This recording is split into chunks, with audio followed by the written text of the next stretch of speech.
También felicitar a los autores que han participado en la elaboración, que lo han hecho además de forma desinteresada. Ha sido un trabajo del Consejo de más de un año y bueno, yo creo que por las felicitaciones que hemos recibido de colegio y eso ha sido un buen trabajo. También y agradecer el trabajo de los miembros de nuestro Consejo, del Gabinete Técnico y de la Asesoría Jurídica, que ha estado en todo momento también verificando y comprobando un poco pues, todo lo que se iba añadiendo a la guía. La guía, como ya ha dicho el presidente, está enfocada para los nuevos colegiados, para los recién egresados, pero también para los que ya estamos trabajando desde hace tiempo, ampliando conocimientos como pueden ser el desarrollo profesional continuo o la deontología profesional, ¿no? Temas tan importantes hoy en día, ¿vale? La guía también pretendemos que además de este formato en papel que hemos editado, esté en formato digital, que ya se encuentra publicada en la web del Consejo y además eh, actualizarla de una forma, con una periodicidad anual, de forma que vayamos implementándole pues, temas nuevos que vayan surgiendo. Sin más, os voy a presentar a los autores. La guía está dividida en 4 capítulos y bueno, os voy a ir pasando a los autores. Mateo Moya Borrás, que es el secretario técnico del Colegio de Mallorca, se va a encargar del capítulo 1, que trata del inicio de la actividad como director de ejecución de la obra. Jerónimo Alonso Martín, vocal de la Junta de Gobierno del Colegio de Valladolid, y se va a encargar de comentarnos el capítulo 2, que trata de antes del inicio de la obra. Enrique Alario Catalá es colegiado del Colegio de Valencia y se encargará del capítulo 3, que trata durante la ejecución de la obra. Y David Arias Arrán, asesor del Gabinete Técnico del Colegio de Madrid, nos comentará el capítulo 4, que trata de la finalización de la obra. Así que os paso ya directamente con Mateo Moyá, que nos va a hablar del capítulo 1. Buenas tardes.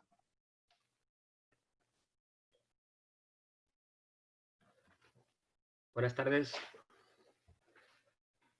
Bien, a mí me ha tocado presentaros el capítulo 1, que en realidad lo que intenta transmitir a los nuevos colegiados, a los recién titulados o a los que están a punto de titularse, un poco el marco en el que se van a encontrar para ejercer fundamentalmente la función del director de ejecución de la obra. Evidentemente la profesión es mucho más amplia, pero esta siempre ha sido la más representativa de nuestra profesión.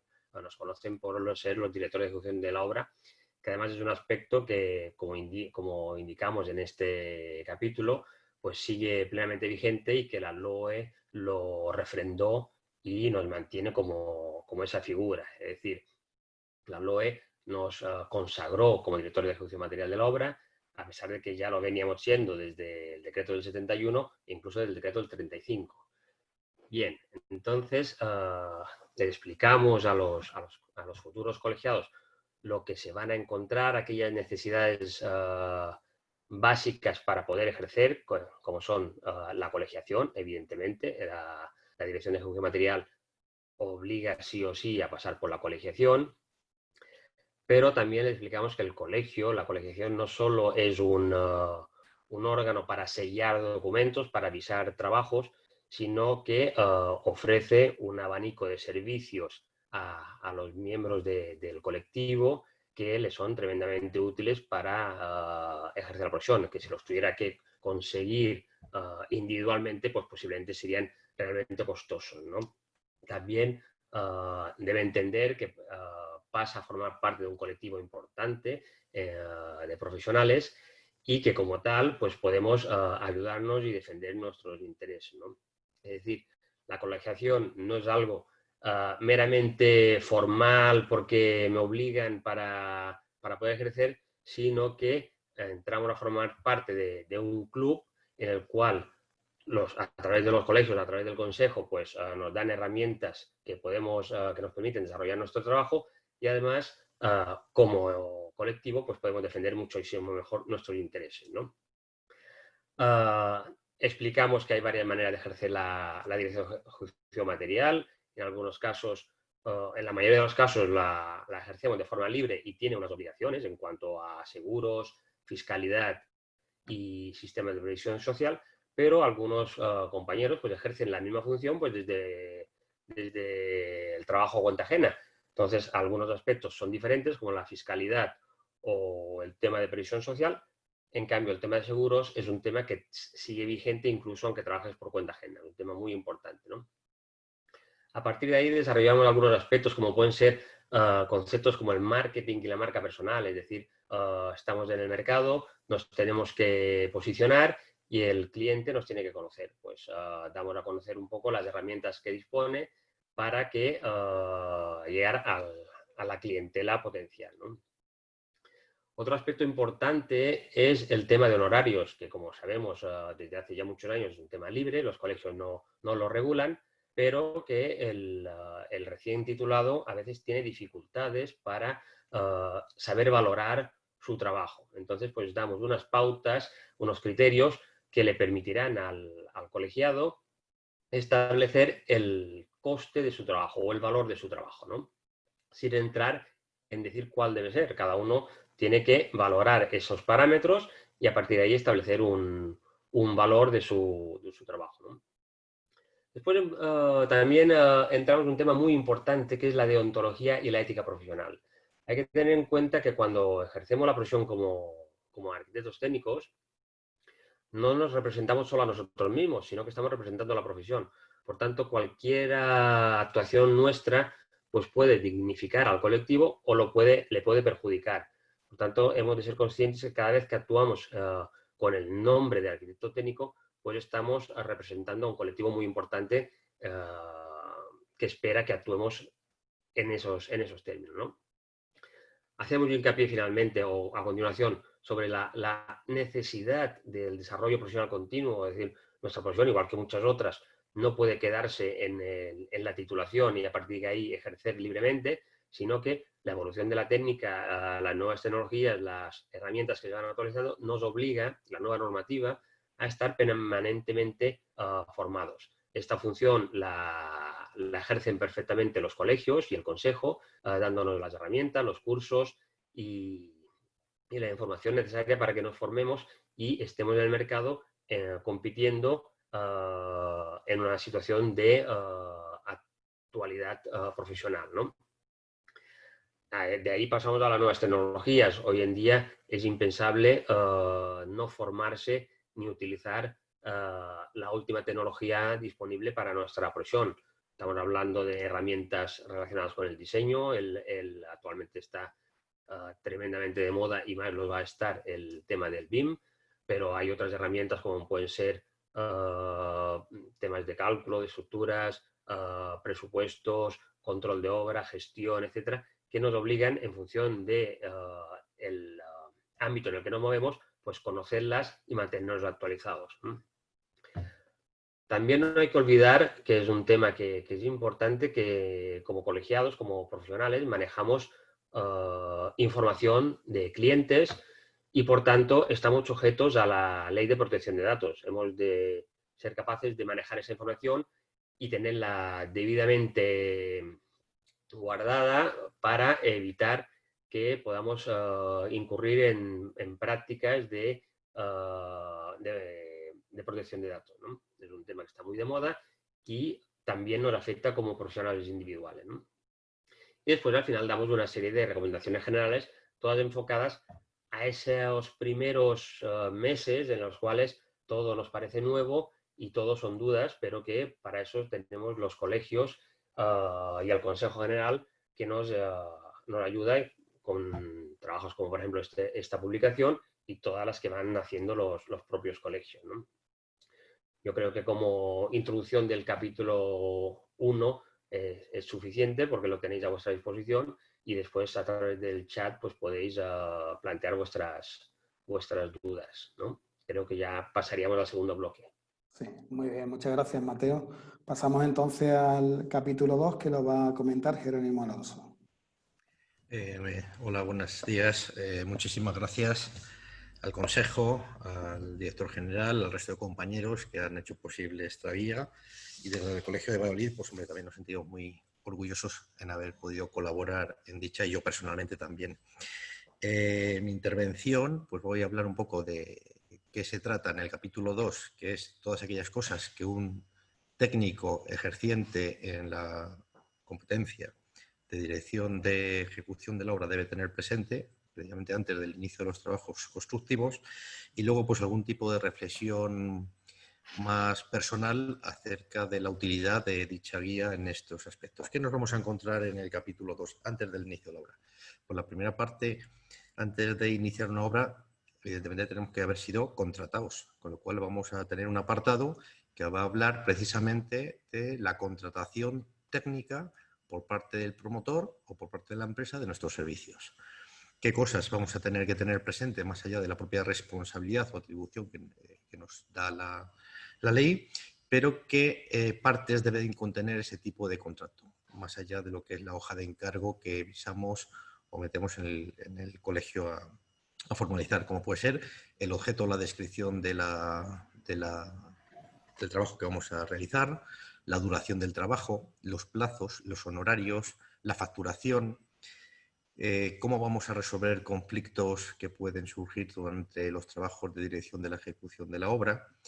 Un aspecto importante es qué ocurre si un técnico, por ejemplo, cae enfermo o fallece, cómo hay ese proceso de sustitución que muchas veces no se contemplan en los contratos, y muchas veces en los contratos es más importante decir lo que no entra en el contrato que lo que sí que entra en el contrato. Esto nos ayudará a evitar futuros conflictos en pos de qué o en qué parcela vamos a ejercer nuestra dirección de la ejecución, ya que puede estar compartido con otros compañeros, puede estar con otros técnicos y hay que acotar exactamente cuál es el objeto fundamental de nuestra contratación. También se hace referencia a lo que es la revisión del proyecto previo al inicio de la obra. ¿Qué tipo de checklist tenemos que ir llevando a cabo para hacer una comprobación formal de que el proyecto se puede llevar a cabo, como puede ser la revisión de planos, mediciones, topografía, geotecnia, gestión de residuos, gestión de la seguridad y salud y una parte muy importante, la visita al solar y ver los condicionantes que puede llevar a cabo para la ejecución. Bueno, pues todo ese checklist o esas buenas recomendaciones se plasman en la guía. Asimismo, también se habla, antes de comenzar la obra, conocer el proceso de licitación o cómo se va a licitar o si vamos a ayudar a la licitación y contratación de la empresa constructora para llevar a cabo la ejecución. ¿Qué cuestiones son importantes en la relación contractual que podemos tener con una empresa constructora? ¿Qué tipo de idoneidad técnica tiene esa empresa? Si vamos a tener un interlocutor técnico o no lo vamos a tener. Si tiene suficiente solvencia económica. ¿Qué planificación nos tiene que entregar de los trabajos y programación? Si ha propuesto algún tipo de mejoras. ¿Qué tipo de contratación está haciendo con el promotor? Porque en función del tipo de contratación, nosotros tendremos que dirigir la dirección de la ejecución a una faceta u otra. Por ejemplo, en los sistemas de contratación por medición, tenemos que comprobar la exactitud métrica a efectos de valoraciones y certificaciones de la obra, o si está contratando a un precio cerrado y se está certificando por porcentajes, o un llave en mano, o un precio objetivo, o a riesgo y ventura de promotor y constructor o por administración.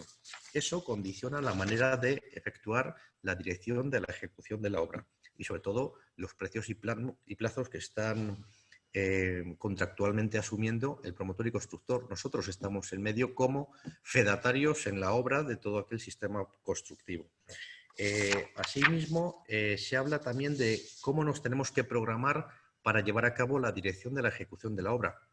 En varios niveles, cómo vamos a hacer el control de la recepción de materiales, de ensayos, de controles en obra, de control de la obra terminada, de la prueba y puesta en servicio de las instalaciones y la programación de visitas solos o acompañados de otros técnicos. Hay que decir que las decisiones en obra debían de ser decisiones consensuadas y colegiadas con otros técnicos, lo que entendemos como dirección facultativa, y que personalmente o individualmente asumir determinadas decisiones también es asumir riesgos. Otro aspecto que toca el capítulo 2 es la relación con el resto de agentes. Es decir, vamos a tener unos agentes que están regulados ya por la ley de la ordenación de la edificación, como puede ser el promotor, el constructor, el director de obra, los laboratorios, los suministradores, pero hoy en día ya existen otro tipo de agentes que actúan en el entorno inmobiliario y el entorno constructivo. Y mucho están basados no en atribuciones profesionales, sino más bien en competencias profesionales o en roles que nos estamos encontrando en las obras, como son las figuras del Asset Management, del Project Management, del Facility Manager, del BIM Manager, del Building Control, del Commissioner, etc, etc. Entonces, esa relación que vamos a tener que llevar con ellos de una manera más colaborativa, y aquí sí que cojo un poco el guante de que los nuevos entornos en los que nos estamos moviendo, en las direcciones de ejecución, están cambiando, ya son entornos muchísimo más colaborativos, más consensuados, más colegiados, pues eso lo tenemos que tener presente, cómo nos vamos a relacionar. Y luego, fundamental, qué tipo de trámites administrativos se tienen que haber llevado a cabo para la propia ejecución, es decir, las obtenciones de las licencias o declaraciones responsables, la existencia del plan de seguridad y salud. No hablo del estudio, que previamente tiene que haber existido, sino de los planes que nos tienen que poner en nuestras manos para tenerlos que aprobar previa al comienzo de la obra. El plan de gestión de residuos, las actas que hay que llevar a cabo, las actas de delimitación de solar, las actas de replanteo, bien sean en el ámbito privado o público. Bueno, pues todo eso es lo que nos vamos a ir encontrando en el capítulo 2 y que sucintamente y de una manera muy ordenada la vamos a tener. Eso es realmente lo que nos vamos a encontrar en el capítulo 2. Hasta ahí, digamos que es la parte reglada que contiene la guía. La parte personal de utilidad de esta guía, pues la veo fundamental para tener en dos aspectos. Todos aquellos que se están incorporando a la actividad profesional tengan un checklist, unas prácticas o unas recomendaciones de buenas prácticas para llevar a cabo su profesión, y para todos aquellos que son más veteranos, pues también a través de un conocimiento acumulado puedan aportar a esta guía su conocimiento y tengamos a futuro pues una guía que vaya engordando en todos estos aspectos. Es necesario que esta guía esté viva, es necesario que se siga aportando porque estamos en un entorno bastante cambiante y bastante cambiante en varios aspectos, fundamentalmente el tecnológico, los aspectos de los nuevos sistemas constructivos, en la preindustrialización o industrialización del sector, en la profesionalización de los agentes. Entonces, todo esto que ha comentado nuestro presidente y el director general y Juan acerca de la formación continua, la certificación profesional como buenas prácticas, es decir, que estamos llevando a cabo, es decir, el título es un habilitador, pero una atribución, pero la competencia real, como ha dicho nuestro presidente, se hace ejerciendo y ese ejercicio tiene que servir para los que vienen por detrás, que puede ser un conocimiento acumulado. Yo creo que los aparejadores estamos en la actividad productiva que ahora fija, por ejemplo, también Europa y España sobre los objetivos de desarrollo sostenible, sobre el ciclo de vida de materiales, sobre la gestión de residuos, sobre la descarbonización de nuestro sector. Entonces somos los especialistas en materiales, somos los especialistas en llevar a cabo todo eso con los mayores o con los menores impactos posibles y con la mayor solvencia para, como ha dicho nuestro presidente, haya un cambio de paradigma y aportemos valor a este sector. Yo creo que la guía es bastante útil, es bastante clara, es muy sencilla de leer y esperemos que todos los que están hoy aquí y el resto de nuestros compañeros puedan aportar para ir actualizándola cada día más. Esa es mi aportación. Muchísimas gracias. Muchas gracias, Jerónimo. Aprovecho también para decir que, bueno, en el Consejo estamos bastante concienciados de estas últimas cosas que estás diciendo y precisamente pues abrimos la posibilidad, ¿no?, de que los colegiados pudieran obtener un certificado de desarrollo profesional continuo que está abierto en la web del Consejo, y también este año comenzamos con los ODS, con los Objetivos de Desarrollo Sostenible, y con la generación de un boletín de sostenibilidad que estamos ya incorporando, pues bueno, temas que quizás antes no le prestábamos demasiada atención, pero que hoy en día son de tremenda actualidad y en la que tenemos que volcarnos como profesión. Así que muchas gracias, Jerónimo. Pasamos ahora el turno a Enrique Alario, que nos va a hablar del capítulo 3 durante la ejecución de la obra. Bueno, pues hola, muchas gracias a todos. Muchas gracias al Consejo por haberme tenido en cuenta para participar en esta guía, de la que tengo que decir que he aprendido una barbaridad de los compañeros de viaje que hemos tenido durante todo este tiempo, todas las reuniones que hemos tenido, y ha sido realmente enriquecedor el poder compartir con todos vosotros todo este tiempo. Nada, me toca comentar por encima, muy por encima, la parte de ejecución de obra, porque hasta ahora pues tanto Mateo como Jerónimo nos han contado una parte importantísima que es previo al inicio de obra, todo lo que tenemos que tener en cuenta. pero todo eso es en relación a lo que realmente tiene que ver con la dirección de la ejecución de obra, que es el estar en la obra, el comprobar todas las circunstancias que se van a dar durante el crecimiento de esta edificación, ¿no?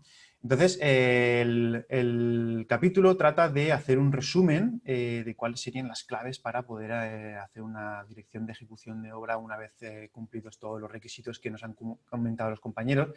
Y evidentemente, lo primero que tienes que hacer cuando haces una dirección de ejecución de obra, pues es conocer dónde se va a ejecutar esa obra, ¿no? Es la parte de replanteo e inicio de obra.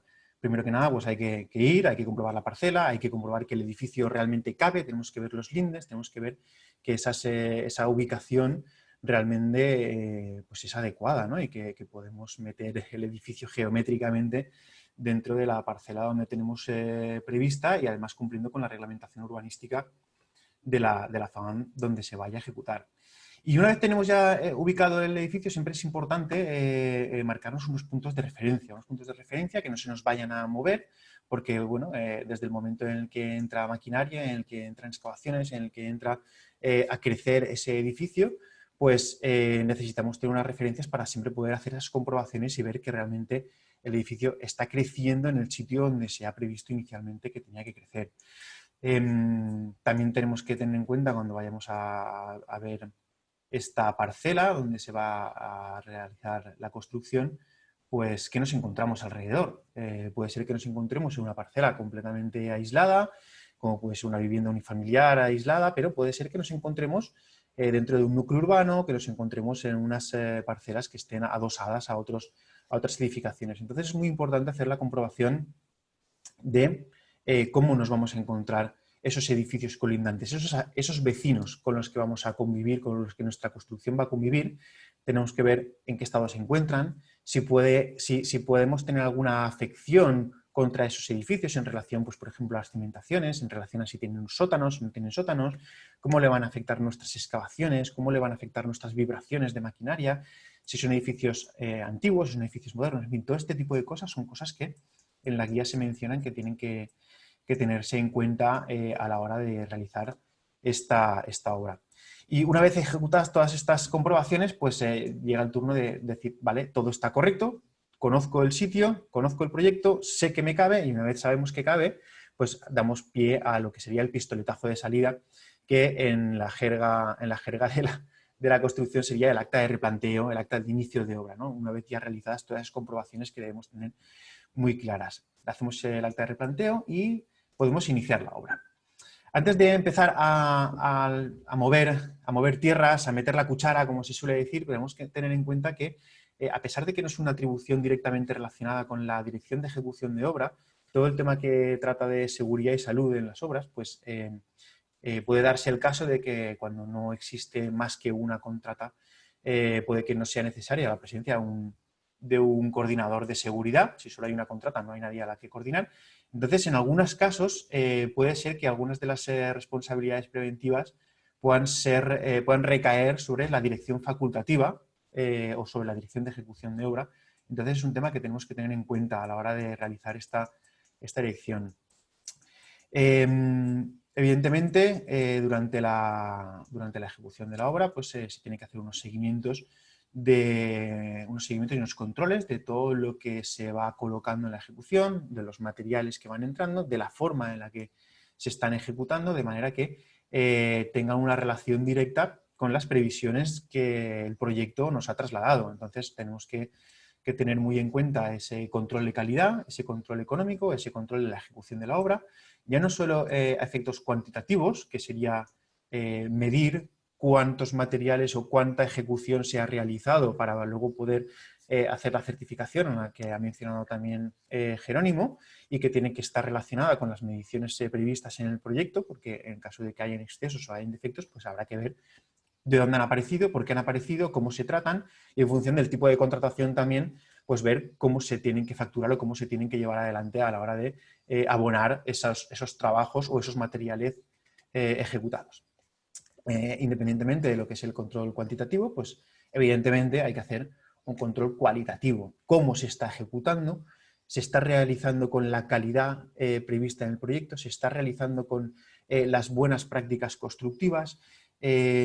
Todo eso es una función fundamental de la dirección de ejecución de obra, esa supervisión de cómo está haciendo las cosas la empresa o las empresas contratistas. Esto empieza desde el control de la recepción de los materiales, ¿no? Tenemos que previamente a que los materiales entren en obra, pues tenemos que saber qué materiales son los que la constructora tiene previsto utilizar, cotejarlos con los previstos en proyecto y hacer esa función de aceptar o de comprobar que los materiales que se van a utilizar son adecuados y que van a cumplir con los requisitos previstos en el proyecto. Y luego pues el control directamente de cada una de las unidades de obra, ya digo, según las previsiones de proyecto o según nuestros conocimientos técnicos de cómo se tienen que ejecutar, de manera que en el futuro no puedan dar problemas o no puedan crear patologías o lesiones en el edificio una vez se esté utilizando. ¿Vale? Yo digo siempre que tenemos que tener en cuenta que los edificios no tenemos que pensar que se ejecutan para unos pocos años, sino que los edificios tienen que durar muchísimo tiempo. Entonces, cualquier previsión de ejecución que tengamos en cuenta pues va a ayudar a que esta durabilidad de los edificios y la funcionalidad que tienen que cumplir, pues evidentemente se traslade durante muchísimo tiempo. Una vez dicho esto, no podemos olvidarnos que no estamos solos en la obra. En la obra pues, hay muchos agentes que intervienen, también lo ha comentado Jerónimo en su intervención, y claro, cuando intervienen diferentes agentes, una de las claves para que todo siga adelante, para que todo funcione correctamente, es cómo vamos a comunicarnos con todos esos agentes, cómo vamos a decir las cosas, cómo vamos a recibir el backup del resto de los agentes que intervienen, y eso es pues una función que es importante también tener en cuenta, cómo vamos a hacer esa comunicación. Hoy en día es muy sencillo, tenemos muchísimas aplicaciones, tenemos muchísima tecnología que nos permite facilitar esa comunicación, pero precisamente ese exceso de tecnología, ese exceso de opciones, pues hacen que se tenga que acotar de qué manera se tiene que hacer, en qué canales se tienen que realizar, cuál va a ser la comunicación oficial y que además esa comunicación permita tener una trazabilidad y permita dejar una constancia de qué cosas se han dicho, cuándo se han dicho, por quién se han dicho y hacia quién ha sido dirigida esa comunicación, ¿no? Eso es muy importante que se quede claro. ¿Qué soportes de comunicación tenemos que utilizar? Entre los soportes de comunicación, además de todas las aplicaciones de comunicación que tenemos a disposición pues, con la tecnología, los teléfonos móviles, con mensajería instantánea y todo eso, pues tenemos que tener en cuenta que tenemos una reglamentación que obliga a que esas comunicaciones también se plasmen en el momento en el que se conviertan en órdenes en lo que denominamos el libro de órdenes que tenemos que tener a nuestra disposición y que a diferencia de lo que muchos pueden pensar o lo que en algunas ocasiones sucede, no puede convertirse en un libro de seguimiento de obra, ¿no? No puede convertirse simplemente en un diario de obra, sino que tiene que ser un libro en el que se plasmen las órdenes tratando de anticiparnos a la ejecución, de manera que ahí se plasme cómo ordenamos que se ejecute lo que a futuro se va a realizar. Si nosotros ya simplemente estamos diciendo lo que se está realizando y cómo se está realizando, no estamos anticipándonos a esa ejecución de los trabajos y por lo tanto no llegaremos a tiempo en el caso de que pueda haber algún problema. Entonces es muy importante que se lleve ese libro de órdenes, ese libro de asistencias, no como un libro como un diario de obra, que también necesitamos para luego poder consultar cuándo se ha realizado cada cosa, cómo se ha realizado, pero es importante que se tenga en cuenta a efectos de anticipación.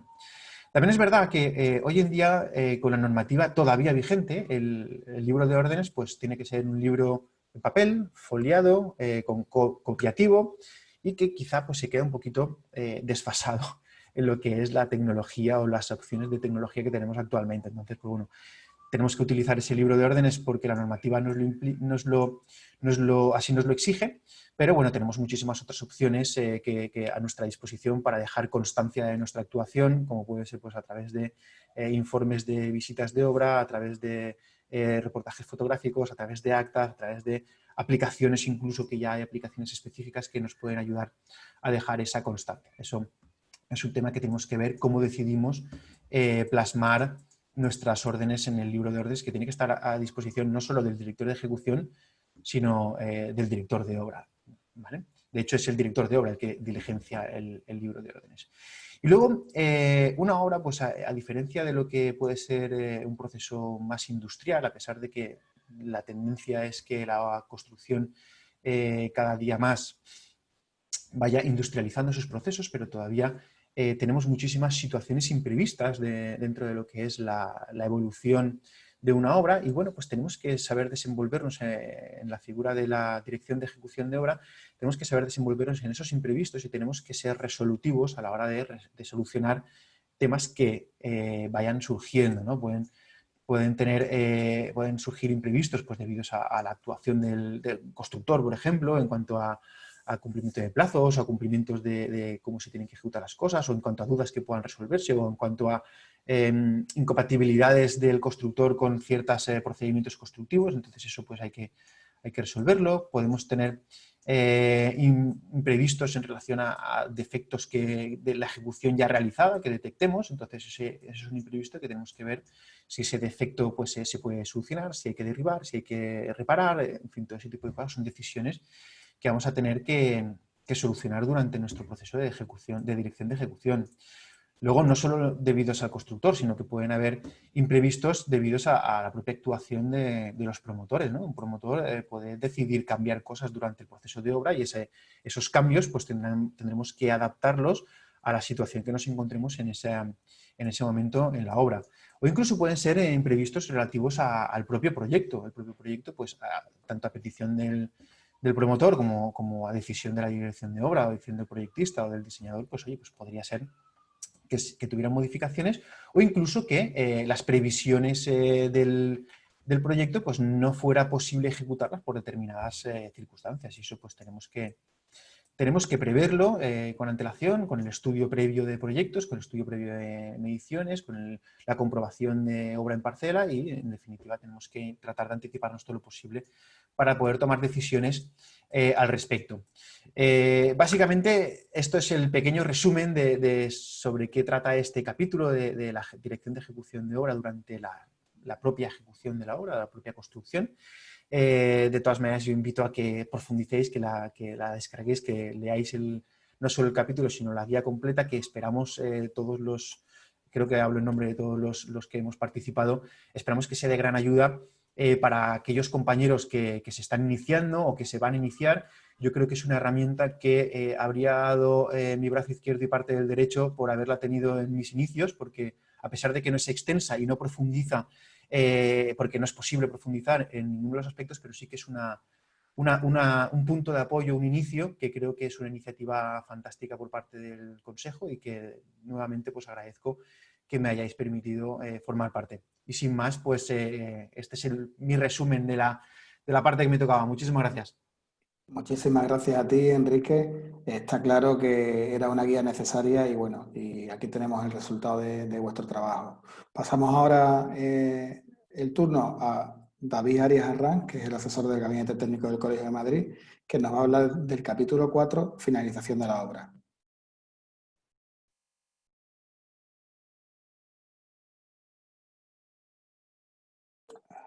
No se te oye, David. Sí, se me oye ahora, ¿verdad? Disculpad.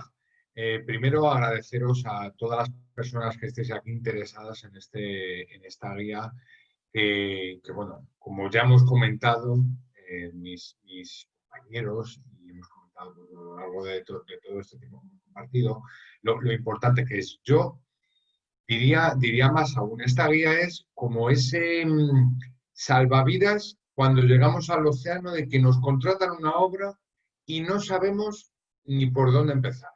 Esto nos sucede, doy clase en la universidad también, y veo muchísimos alumnos que están perdidos en el momento de su primera intervención.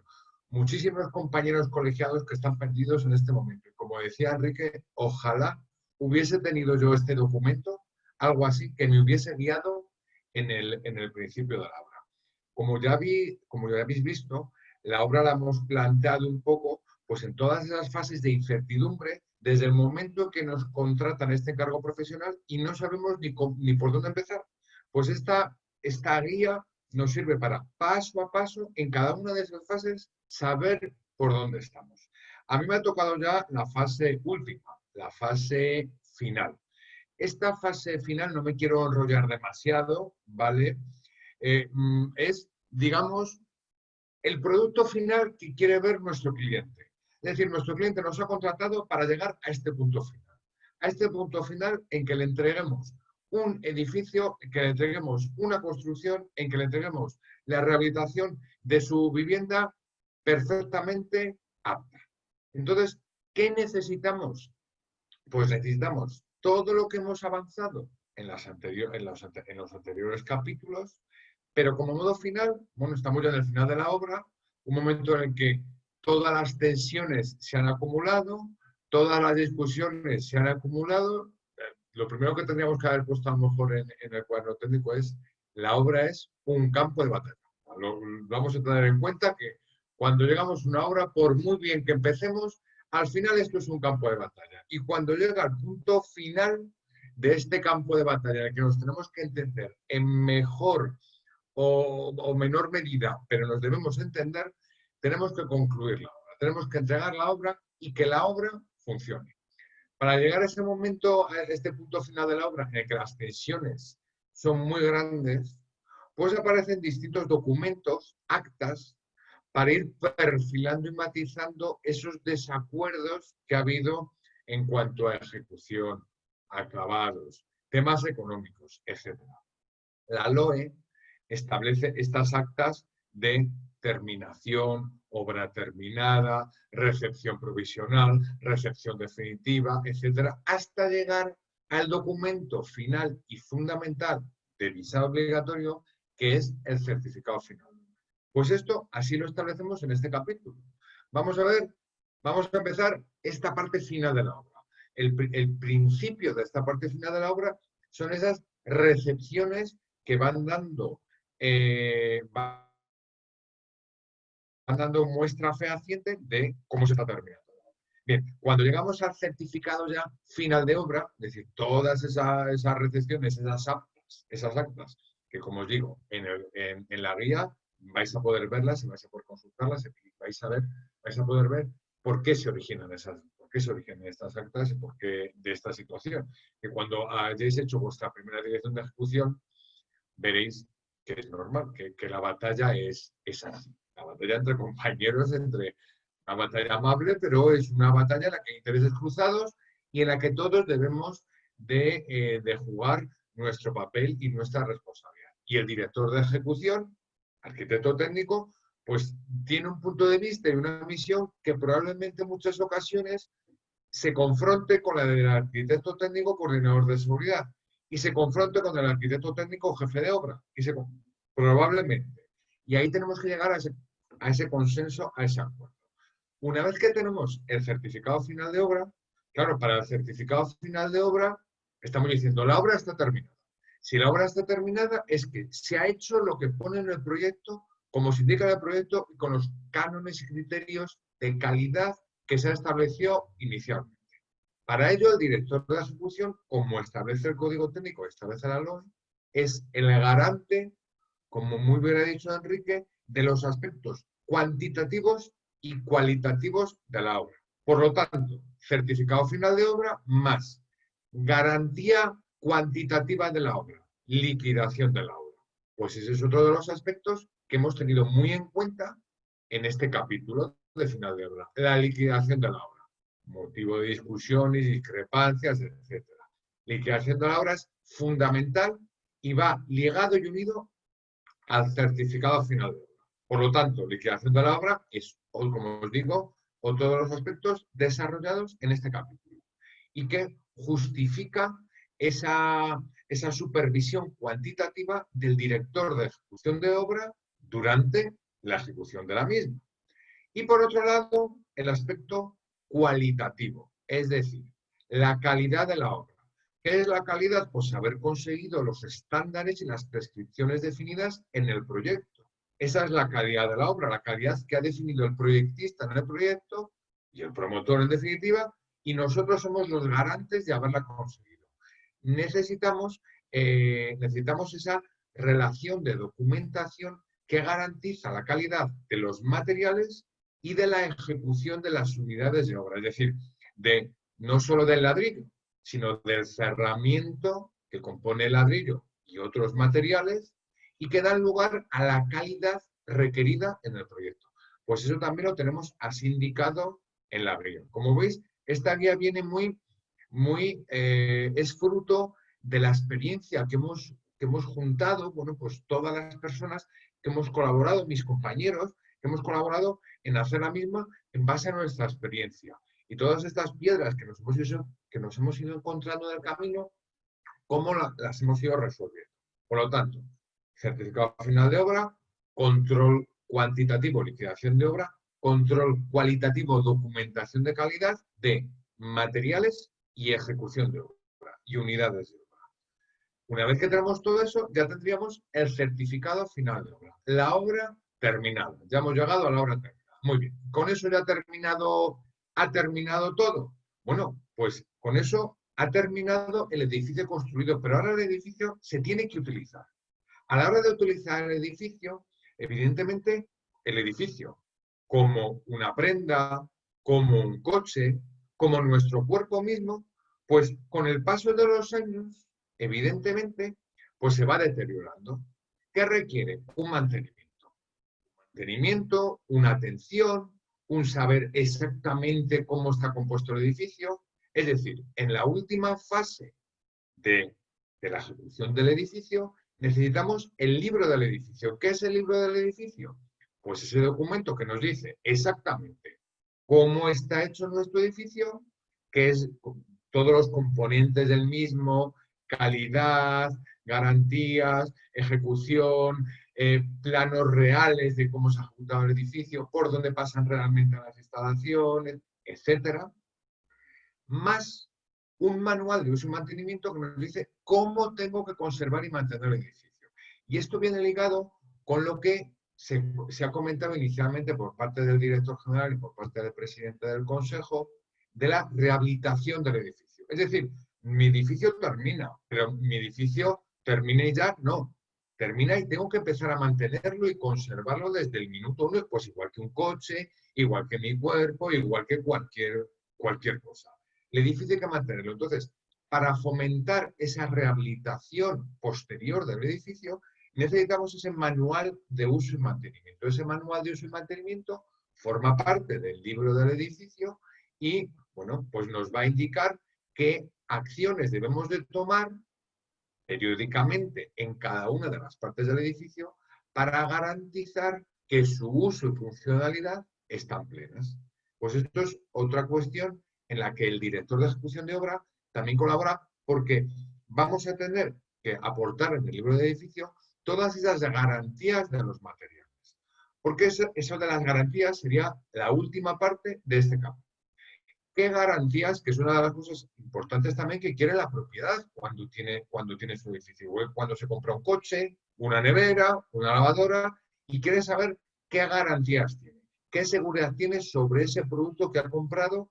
Y en este caso, este producto que ha comprado es el producto más importante de su vida, la mayor inversión de su vida.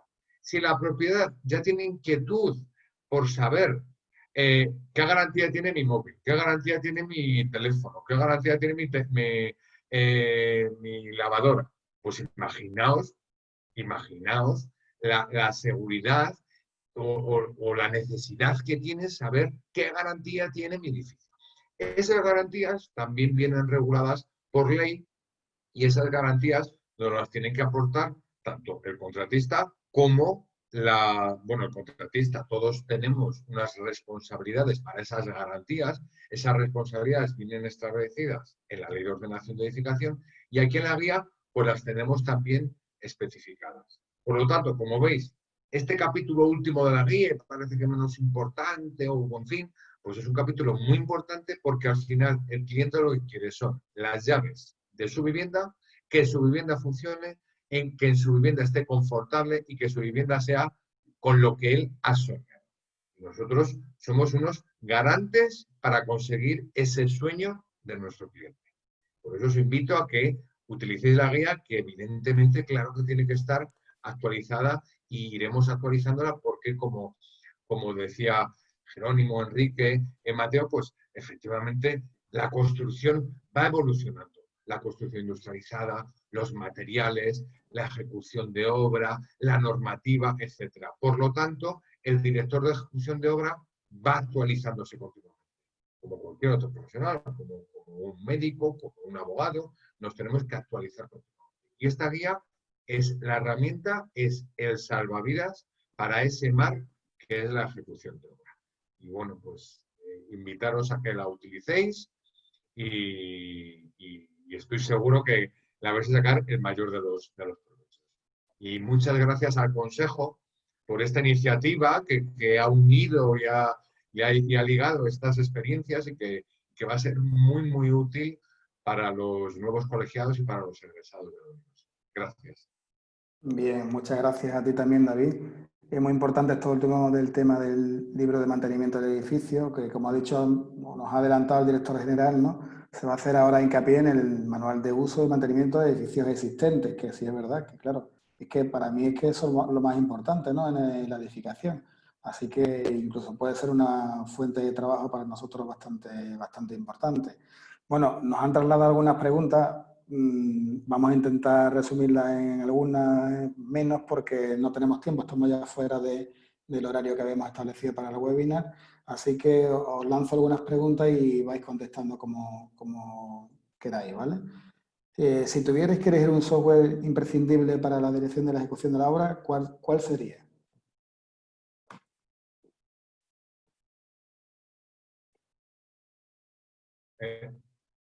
Enrique. Vale, pues Enrique, venga. Hay tantos que ninguno es imprescindible porque se puede hacer todo sin software, pero sí que es importante que conozcamos los softwares que hay para que a cada uno nos resuelva las funciones que mejor nos vengan, ¿no? Para cada uno habrá un software imprescindible. Quiero decir que hay unos más amigables que otros, hay unos que te pueden ayudar más o menos, pero desde luego cualquier software que te ayude a recopilar, lo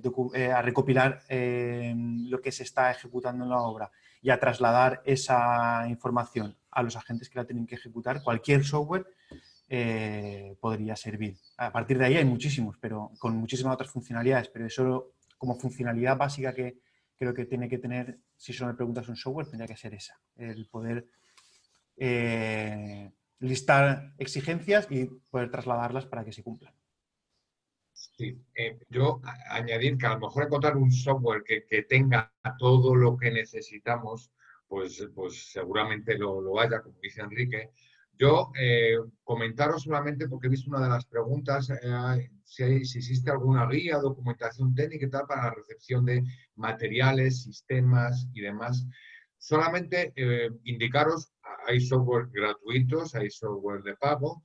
El Colegio de Aparejadores de Madrid acaba de sacar una aplicación que es absolutamente gratuita, en la que efectivamente viene ese control de documentación de materiales y de ejecución de obra, viene gestión de residuos y viene documentación técnica, entre otras cosas. Es un software gratuito que lo podéis descargar, lo podéis cotillear, vaya, y hay un apartado que es precisamente control de recepción de materiales, marcado C, declaración de prestaciones, fichas técnicas, etcétera, y de ejecución de obra. Pero como dice Enrique, hay muchísimos otros. Las corporaciones profesionales, como el Consejo y los distintos colegios, pues muchos de nosotros hacemos herramientas que os pueden ayudar a gestionar estas cuestiones. Muchas veces las colgamos en la parte libre de nuestras páginas web y otras veces pues en la parte privada, en los portales del colegiado, en las partes que hay que logarse. Pero sí os invito a que utilicéis vuestros colegios profesionales para demandar un poco estas herramientas que muchos colegios ya disponemos de ellas para que las podáis utilizar. Aparte de, por supuesto, acudir al mercado privado, que probablemente CIPE Ingenieros también tenga, probablemente Presto también tenga alguna función y probablemente alguna administración, Comunidad de Madrid, en Valencia hay muchísima documentación a este respecto y la verdad es que están bastante avanzados en este tema, que nos pueda servir al resto del Estado para poder utilizar y para poder controlar la la obra. Así que os animo a investigar en colegios y en instituciones de comunidades autónomas que seguro que también encuentran. Sí. También podéis encontrar aplicaciones en ese sentido en la web de la Fundación Musat, que es nuestra compañía de seguros, y tiene también un par de aplicaciones enfocadas al control de ejecución de la obra, que para mutualistas es completamente gratuita. Pues muy bien, sí. Eso lo quería apuntar yo también para que lo explicara Mateo. Otra de las preguntas que nos hacen es, ¿cuáles son las herramientas imprescindibles para ejercer la dirección de la ejecución de la obra? Eso, por ejemplo, Jerónimo, ¿puedes contestarnos? Hombre, la principal herramienta son todas aquellas que te habilitan la propia desempeño funcional de la dirección de la ejecución. Desde tener un coche y poder desplazarte, a tener un sistema informático, a tener software, a tener un medidor láser, a utilizar ahora mismo ya o demandar sistemas de dron para mediciones volumétricas o cualquier tipo de asistencia indirecta que ayude a formalizar desde una cámara de fotos para tener en todas las direcciones de obra un registro fotográfico de todo aquello que está realizando o otros desarrollos muchísimo más amplios. Vamos, yo creo que la principal herramienta ahora mismo es el Word, el Excel y el sentido común. Lo demás, pues son añadiduras que vamos poniendo para pintar y colorear nuestro ejercicio profesional y luego tener un buen entorno colaborativo con el resto de agentes y una buena comunicación. Sistemas de comunicación, como ha dicho Enrique, son fundamentales. Ahora mismo ya se está utilizando el WhatsApp de obra, se está utilizando Slack, se está utilizando... pero bueno, ya son plataformas que nos facilitan absolutamente la vida. Yo creo que herramientas como tales ya son las básicas en cualquier ejercicio profesional. Un apunte que quiero hacer, que hoy en día creo que es fundamental el tener en cuenta que una de las herramientas que aglutina todas es los dispositivos móviles que llevamos, porque que nos permitan acceder a toda la documentación y poder hacer cualquier tipo de consulta relacionada con la obra en cualquier momento. Entonces creo que una herramienta fundamental hoy en día es una tablet, un ordenador portátil, algo que puedas tener en la obra y que en cualquier momento con una conexión puedas acceder a la información que necesitas en ese mismo instante. Vale, muy bien. Hay también otra pregunta que nos preguntan si la guía se va a regularizar con el tiempo. Bueno, lo hemos explicado al principio, esta guía pretende ser una guía viva que con los años pues vayamos actualizando en función de las nuevas tecnologías o nuevas normativas que vayan saliendo, ¿vale? No sé si tenemos más tiempo, ya son las 2:16, teníamos previsto terminar a las 2 y bueno, también se están ya descolgando muchos participantes, yo creo que es hora de finalizar. Por mi parte, pues agradeceros a toda la participación, también a los que estáis desde vuestras casas, vuestros trabajos conectados. Muchas gracias por vuestra atención y recordaros que la guía está disponible en la web del Consejo, que se enviará también a los distintos colegios y bueno, animaros a que os la descarguéis todos, ¿vale? Muchas gracias. Gracias a todos. Gracias a todos. Un saludo, muchas gracias.